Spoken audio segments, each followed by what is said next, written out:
What's up, guys? So if you're a comic book fan, or you're a fan of movies, or you're a fan of comic book movies, and you keep up with the news quite a bit, and you've been on the internet within the last 24 hours, then you probably are aware of the fact that Ben Affleck has quit the directing job for his solo Batman film. He's still producing the movie, I believe he's still co-writing the movie, and he's obviously starring.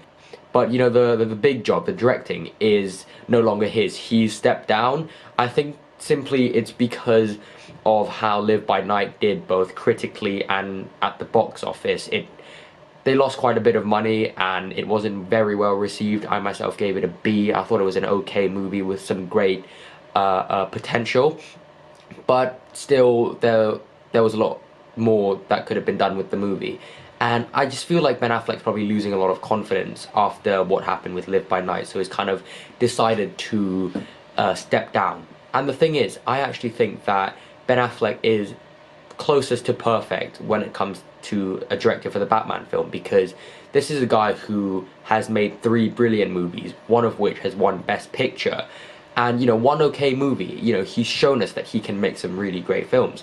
And you know, he has really good visual style, and he can direct some great action scenes, which is everything a Batman film needs.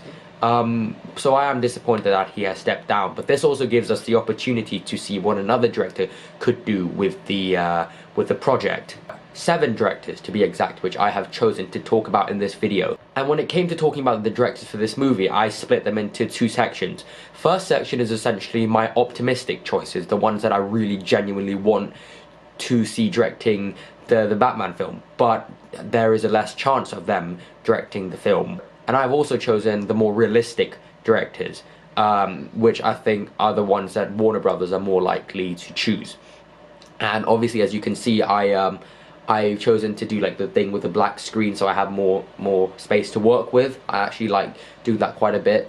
It's a lot harder to edit, you might not know, but yes, I do enjoy doing that, and it just gives me a lot more space to work with. And so, without further ado, let's start.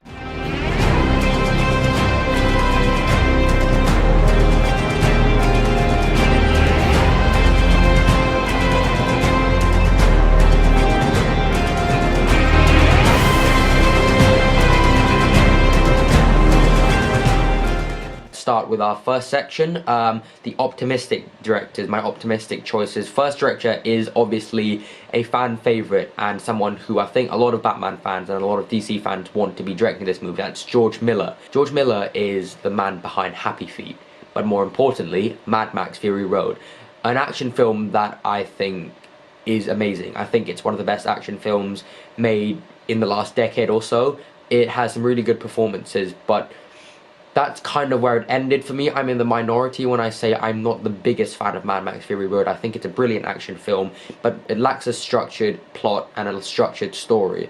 But if we're talking just straight up action, I think George Miller is the best choice you can go for. I think that the Mad Max films, especially Fury Road, they lack story and they lack structure, which is kind of worrying when you're making a Batman film. And which is why I think George Miller wouldn't be my #1 choice, but I think he is a very good choice if you want to direct some good action with a lot of practical effects, a lot of good visuals. So, you know, him directing a Batman film would be extremely interesting, and I would be really excited to see essentially what he does with the project, because, you know, we know that if George Miller directs this movie, it'll be a dream come true from an action standpoint. It's going to be like, that Batman film is going to be one of the best action films to have ever been made. I'm not even joking right now. It's George Miller, guys. Now, my second optimistic pick is a director who you might not expect, Sam Mendes. He's directed some of my favorite films of all time, American Beauty, Skyfall. I thought Spectre was a really enjoyable Bond film.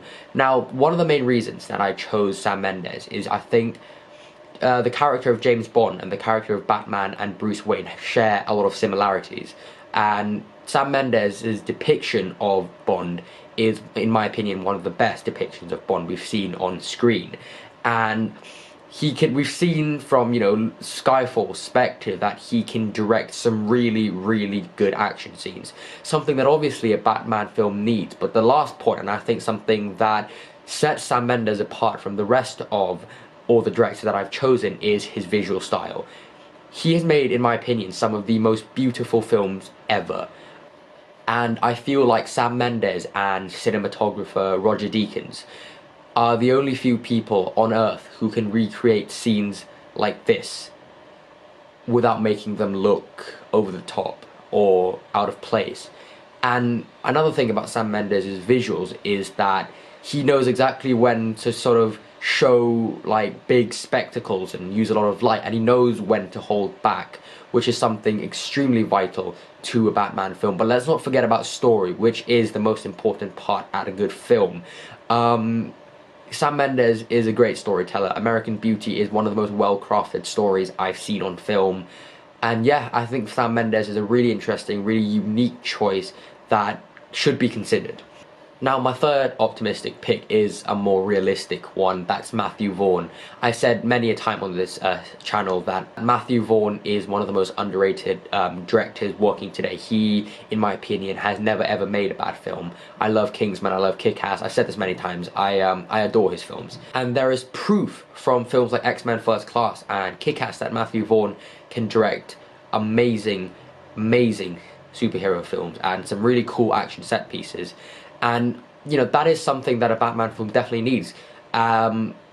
He's just a really unique director. He has a really unique directing style. I think it's fair to say that if you've seen any of his movies, you can agree with me when I say that he is a near-perfect choice to direct this film. Matthew Vaughn is also a director who is known for making really fun films. X-Men First Class, very fun. Kingsman, Kick-Ass, they're all really entertaining films. And that is something that the DCEU definitely needs, because at this point a lot of their films have just been depressing, like BVS, or a weird tonal mess like Suicide Squad. But I feel that if Matthew Vaughn directs a Batman film, not only will he be able to know when the serious parts are, but he'll also inject this sense of fun into the film, which we desperately need. Now, my last optimistic pick is someone who you might think is a weird choice, but this is a man whose films need no introduction. David Fincher. He has made some of the best movies of all time. Fight Club, Seven, Social Network, Gone Girl. He, like I said with Matthew Vaughn, he is a director who, in my opinion, has never made a bad movie and never will. He is a perfectionist. He directs everything with the most immaculate attention to detail. And, you know, let's not forget that Ben Affleck made an amazing film, Gone Girl, with David Fincher. And also, a trait of the Batman character that a lot of people forget and hasn't really been explored in movies that much is the fact that Batman is a detective. He's the world's best detective. And David Fincher has made some of the best detective films, the best murder mystery movies of all time. Talking about Seven, Zodiac, A Girl with a Dragon Tattoo. And I think that David Fincher is one of the few directors in our generation who can never ever make a bad movie. I just feel like if you gave him if you gave him this water bottle right here, he will make the most compelling and entertaining 2.5-hour film out of that. With the way the DC universe is going right now, you need someone that you can trust, you need someone you can rely on, and you need someone to guide the Batman movie, which is many people's most anticipated movie over Justice League in the DC universe. And David Fincher is the perfect man to do that. If you've seen any of his movies and you know exactly what I mean, this guy is a true genius when it comes to filmmaking. When Ben Affleck announced that he wouldn't be directing, he said that he wanted to choose someone that he knew, a good partner. And like I said, with Gone Girl, they've made a brilliant movie. David Fincher is responsible for some of the best antagonists, some of the best villains, spoiler alert, I guess, in cinema history. And a Batman film is nothing without a villain. Joker, Bane, Riddler, whoever you want, David Fincher will pull it off. And that's why he is on my list as an optimistic pick. I don't think that David Fincher will do it. He's probably, out of the director that I've talked about so far, he's probably the least likely to do it, because he's never made a big blockbuster film like the rest of these directors. And I feel like this would actually benefit him, touching into the mainstream a bit. But I doubt he will make it, which is why he's on the optimistic list. Now for my realistic choices, I've gone with directors that I think the studio are more likely to hire. First off, Tim Miller, director of Deadpool. but also those really cool DC video game trailers. And I want to quickly talk about his Batman Arkham Origins trailer, which is, in my opinion, a perfect depiction of the character and a perfect depiction of Gotham and how the mythos of Batman works. Obviously, Tim Miller has shown us that he can direct some really, really unique, interesting, new and smart action set pieces in Deadpool. And you might be thinking why he might jump from Deadpool to the DC universe, and that is two reasons behind that. First of all, if you don't follow that comic book movie news as closely as I do, then you might not know that Tim Miller and Ryan Reynolds had a bit of a disagreement. Tim Miller has left the Deadpool franchise, and they got one of the John Wick people to do the Deadpool 2. They had some creative differences, so Tim Miller is technically on the market. He's a free player. And let's not forget again that Tim Miller used to work for DC. And I think that Warner Brothers, DC, everyone would benefit a lot from having Tim Miller working for them, because, like I said, he has shown us, there's proof and evidence that he can make a brilliant Batman film. And like Matthew Vaughn, Tim Miller joining would mean that there would be a lot more fun. He would inject a sense of fun and entertainment into a universe which is very dark and depressing, which is why he's my choice here.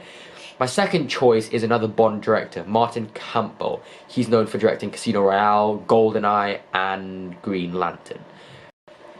Now, because of Green Lantern, I feel like Warner Brothers are either obligated or are never going to hire him.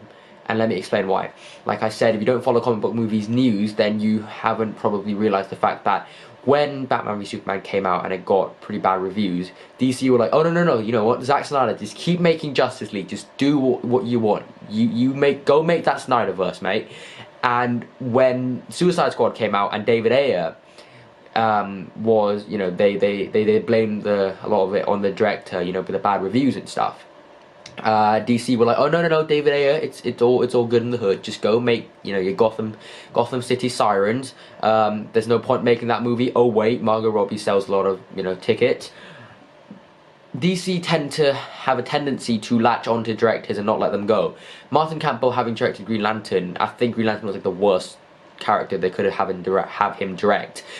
Like I said, Daniel Craig's depiction of James Bond in Casino Royale is, in my opinion, the best depiction of James Bond, and that is because of how well Martin Campbell understands this character. And obviously, like I said, James Bond is very similar to Batman, to Bruce Wayne.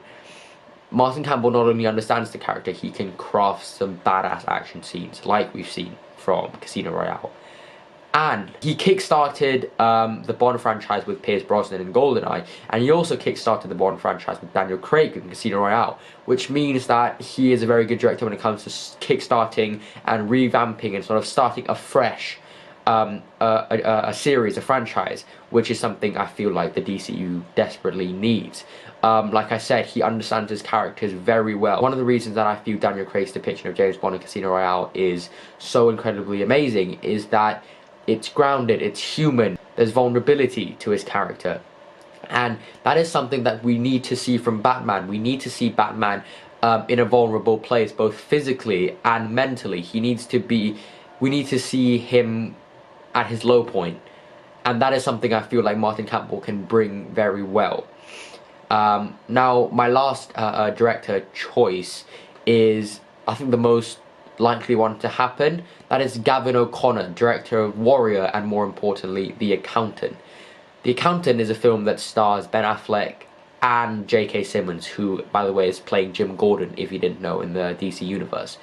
And I like The Accountant. I thought it was a very well-made movie. The action scenes were amazing, and Ben Affleck's character in that movie has a lot of traits that do resemble Batman, right? And Gavin O'Connor has worked with Warner Brothers many times. Like I said, he's worked with Ben Affleck, worked with J.K. Simmons. He seems like the safe choice, if that makes any sense. He's like the one that Warner Brothers can be like, okay, you go make the Batman movie, and if it goes bad, you take the blame. He's a really talented director. I think there's a lot of potential. with him, and he's just kind of like, you know, like I said, the safe choice. So I don't feel like he's gonna bring anything new or sort of make it really bad. But I feel like my personal favorite choice, I think Tim Miller would be very good. Matthew Vaughn would be very good. David Fincher. I think David Fincher is like, if you get David Fincher, there's no way the movie is gonna be bad. Someone like George Miller perhaps, but I don't really have like a solid choice. I would have liked Ben Affleck. I think he was the perfect choice when it came to directing, but obviously that's not going to happen, so we're going to have to go with one of these guys, I'm afraid. And they're all very good. You know, they might even be better than Ben Affleck, which is why I made this video. Anyway guys, I hope you enjoyed this video. I've been promising my Hidden Figures review for ages now. It's going to come out real soon, I hope. I need to film that, and I need to make that, and I also need to make that how-to video that I promised ages ago. I have a lot right now. I just wanted to make this video really quick. I'm probably going to spend way too much time making this video anyway, but I hope you guys enjoy it. Thank you very much. Thank you.